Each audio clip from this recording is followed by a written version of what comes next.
ఓం వాగర్ధావసంపృక్తౌ వాగర్ధ ప్రతిపత్తయే జగతః పితరౌ వందే పార్వతీ పరమేశ్వరౌ శివాయ గురవే నమః. ఆదిత్యాయ నవగ్రహదేవతా పరబ్రహ్మణే నమో నమః. ప్రేక్షకులందరికీ కూడా శుభస్వాగతం. నేను మీ హరిహర శర్మ. ప్రతి నెల కూడా తెలుసుకుంటూ వస్తున్నటువంటి మాస ఫలితాల కార్యక్రమంలో ఆగస్టు 2026 సంవత్సరము మీ యొక్క జాతక ఫలితాలు ఏ విధంగా ఉన్నాయో ఈ వీడియోలో సవిస్తరంగా మాట్లాడుకునేటువంటి ప్రయత్నం చేద్దాం. ఈ నెలలో మీరు తీసుకోవాల్సినటువంటి జాగ్రత్తలు, చేసుకోవాల్సినటువంటి పరిష్కార మార్గాలు, యోగించేటువంటి శుభయోగాల గురించి ఈ వీడియోలో మనం మాట్లాడుకునేటువంటి ప్రయత్నం చేద్దాం. ముందుగా ఈ నెల గ్రహస్థితిని మనం గమనించుకుంటే కనుకను వృషభంలో కుజగ్రహ సంచారం, మిథునంలో బుధగ్రహ సంచారం, కర్కాటకంలో రవి గురుగ్రహ సంచారములు, సింహరాశిలో కేతుగ్రహ సంచారము, కన్యారాశిలో శుక్రగ్రహ సంచారము, కుంభరాశిలో చంద్ర రాహుగ్రహ సంచారములు, మీనరాశిలో శనిగ్రహ సంచారం. అయితే ఈ నెలలో మనం చూసుకుంటే కనుక విశేషంగా 5 గ్రహాల యొక్క సంచారం అనేటువంటిది కనపడుతూ ఉన్నది. మామూలుగా ఈ మాస ఫలితాలు మనం ప్రెడిక్ట్ చేసేటువంటిదే ఈ యొక్క గ్రహ సంచారాలు బట్టి, వాడి యొక్క సంచార ఫలితాలే మన యొక్క జీవితంలో కలిగేటువంటి ఒడిదుడుకులు. మనం అనుకోవచ్చు మునుపటి నెలలోనూ ఇప్పుడు మామూలుగా మనము సంవత్సరానికి ఒక్కసారి ఉగాది రోజు మాత్రమే పంచాంగ శ్రవణం వింటాం, సంవత్సరం మొత్తం అదే విధంగా ఉంటుంది అనుకుంటాం. కానీ నెల నెల మనం చూసుకుంటే కనుక మన యొక్క జీవితంలో ఎన్నో ఒడిదుడుకులు ఉంటుంటాయి. వీటన్నిటికి కూడా కారణం ఏమిటయ్యా అంటే కనుక నెలలో జరిగేటువంటి ఈ గ్రహ సంచారాలు అనమాట. అలా మనం ఈ యొక్క నెలలో జరిగేటువంటి గ్రహ సంచారాలు గమనిస్తే కనుకను 1వ తారీఖు ఆగస్టు నెల శుక్రుడు కన్యా రాశిలోకి సంచరిస్తూ ఉన్నారు. 2వ తారీఖు ఆగస్టు నెలలో మనం చూసుకుంటే కనుక కుజుడు మిథున రాశిలోకి సంచరిస్తూ ఉన్నారు. 2వ తారీఖు జూలై నెల నుండి కర్కాటక రాశిలోకి, 22వ తారీఖు జూలై నుండి కూడాను శని వక్రీభావ స్థితిలోకి వెళ్ళారు. అలాగే 3వ తారీఖు ఆగస్టు నెలలో మనం చూసుకుంటే కనుక కర్కాటక రాశిలోకి, తర్వాత 22వ తారీఖు ఆగస్టు నెల మనకి బుధుడు సింహరాశిలోకి ప్రవేశిస్తూ ఉన్నారు. అదేవిధంగా 17వ తారీఖు ఆగస్టు నెల సింహరాశిలోకి సూర్యగ్రహ సంచారం జరుగుతుంది. దీన్ని బట్టి ఈ నెలలో మీ యొక్క రాశి ఫలితాలు ఏ విధంగా ఉన్నాయో, జాతక ఫలితాలు ఏ విధంగా గోచరిస్తున్నాయో ఇప్పుడు మనం మాట్లాడుకుందాం. 1వ తారీఖు ఆగస్టు నెలలో మనం చూసుకుంటే కనుక కర్కాటక రాశిలోకి, తర్వాత 22వ తారీఖు ఆగస్టు నెల మనకి బుధుడు సింహరాశిలోకి ప్రవేశిస్తూ ఉన్నారు. అదేవిధంగా 17వ తారీఖు ఆగస్టు నెల సింహరాశిలోకి సూర్యగ్రహ సంచారం జరుగుతుంది. దీన్ని బట్టి ఈ నెలలో మీ యొక్క రాశి ఫలితాలు ఏ విధంగా ఉన్నాయో, జాతక ఫలితాలు ఏ విధంగా గోచరిస్తున్నాయో ఇప్పుడు మనం మాట్లాడుకుందాం. కన్యా రాశి వారికి ఈ ఆగస్టు నెల 2026 ఫలితాలు మనం గమనించుకుంటే కనుకను ముఖ్యంగా వృత్తి, వ్యాపార, ఉద్యోగ వ్యవస్థల గురించి మనం మాట్లాడుకుందాం. వృత్తి వ్యాపార యందు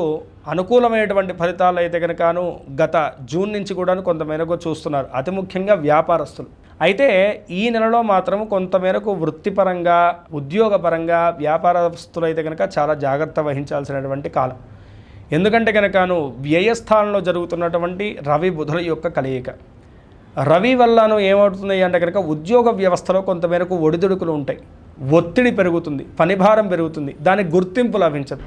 ఈ మొదలైనటువంటి మానసికమైనటువంటి ఇబ్బందులు అయితే కనుక ఈ యొక్క వర్క్ స్ట్రెస్ అయితే కనుక కొంతమేరకు మీరు అనుభవించక తప్పదు ఈ నెల అని చెప్పేసి మనం మాట్లాడుకోవాలి.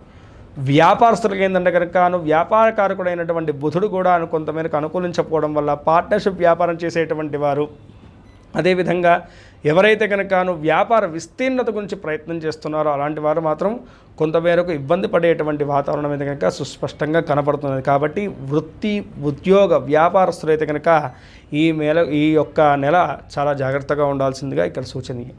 అయితే ఏకాదశంలో జరుగుతున్నటువంటి గురుగ్రహ సంచారం వల్ల రోజువారీ ఏదైతే కనుక మన యొక్క వ్యవస్థ ఉందో అదంతా కూడా నడిచిపోతుంది.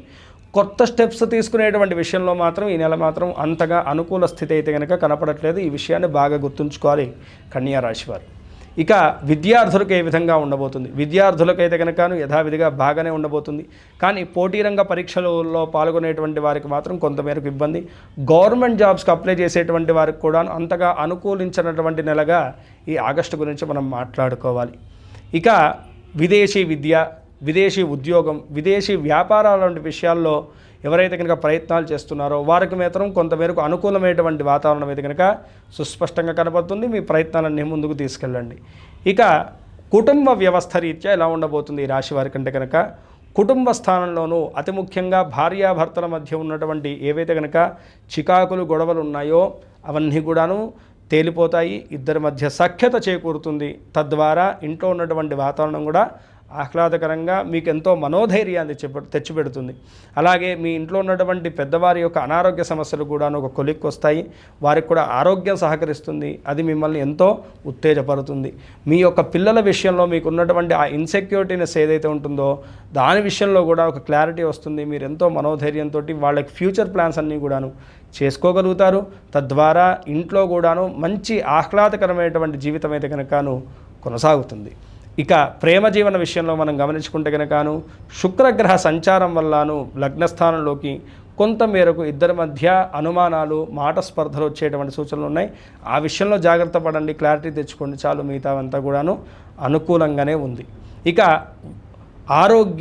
ఆర్థిక స్థితి రీత్యా మనం చూసుకుంటే కనుక ఆరోగ్యపరంగా ప్రధానంగా చూసుకుంటే కనుకను ఏవైతే కనుకను ఇంట్లో మీ జీవిత భాగస్వామి యొక్క అనారోగ్య విషయాలు ఉన్నాయో అవి మాత్రం కొంతమేరకు మిమ్మల్ని ఇబ్బంది పెట్టేటువంటి సూచనలు ఉన్నాయి. మినహాయించి ఆరోగ్య విషయంలోనూ ఎటువంటి భయం అవసరం లేదు.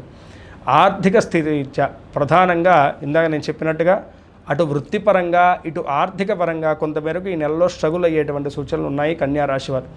ఆర్థిక పరంగా కూడాను శుక్రుడు లగ్నస్థానంలో ఉండడం వల్ల ఖర్చులు చేదాటిపోతూ ఉంటాయి. ఎక్కువగా వినోదాలతోటి ఫ్యామిలీతోటి టైంని గడపడానికి ఎక్కువగా మీరు అనుకున్నటువంటి దానికన్నా ఎక్కువగా ఖర్చు చేస్తూ ఉంటారు. ఎలక్ట్రానిక్స్ వంటి కొత్త పరికరాల విషయంలో కూడా అనవసరమైనటువంటి ఖర్చులు పెరుగుతాయి. కాబట్టి ఖర్చులు అదుపులో ఉంచుకోవాలి. ఈ విషయంలో జాగ్రత్త పడకపోతే కనుక అనవసరమైనటువంటి ఖర్చులు చేస్తే కనుక ఆర్థిక నష్టాలు అయితే కనుక చెవి చూడక తప్పదు. పూర్తి స్థాయిలో చూసుకుంటే కనుక 68% అనుకూలమైనటువంటి ఫలితాలు గోచరిస్తున్నాయి. మరింత శుభ ఫలితాలు పొందడానికి ఈ నెలలోనూ ఏ యొక్క పరిహారాలు చేయాలి, ఏ దైవారాధన చేయాలంటే కనుకను ఆంజనేయ స్వామి వారి యొక్క ఆరాధన చేసుకోండి, చాలా మంచిది. ప్రతి మంగళవారం కానీ లేకపోతే కనుకను శనివారం నాడు కానీ మీ దగ్గరలో ఉన్నటువంటి ఆంజనేయ స్వామి వారిని సందర్శించండి. ఆంజనేయ స్వామి వారికి ప్రదక్షిణాలు చేసుకోండి. హనుమాన్ చాలీసా పారాయణం చేయండి అనునిత్యము. అదేవిధంగాను ఒక్క వారమైనా సరే కనీసము మంగళవారం నాడు మీ దగ్గరలో ఉన్నటువంటి శివాలయంలోనూ ఈ ఎర్ర ఒత్తి వేసినటువంటి దీపారాధన చేయండి. తద్వారా ఈ యొక్క ఉద్యోగ వ్యవస్థలో ఉన్నటువంటి ఇబ్బందులన్నీ కూడా తొలగిపోతాయి.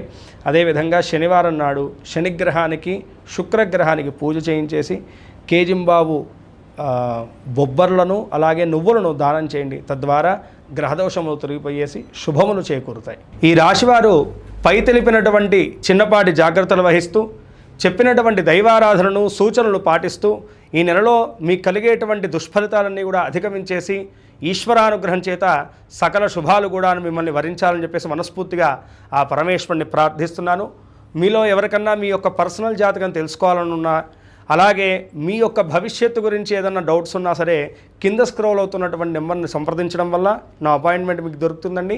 ఖచ్చితంగా మీ యొక్క జాతక పరిశీలన చేసి మీ యొక్క జాతకంలో ఉన్నటువంటి శుభయోగాల గురించి అదృష్ట యోగాల గురించి తెలియజేయడమే కాకుండా ఏవైతే ఇబ్బందులు కలగబోతున్నాయో వాటిని కూడా సూచించి తత్పరిష్కార మార్గాన్ని కూడా నేను మీకు సూచించగలుగుతాను.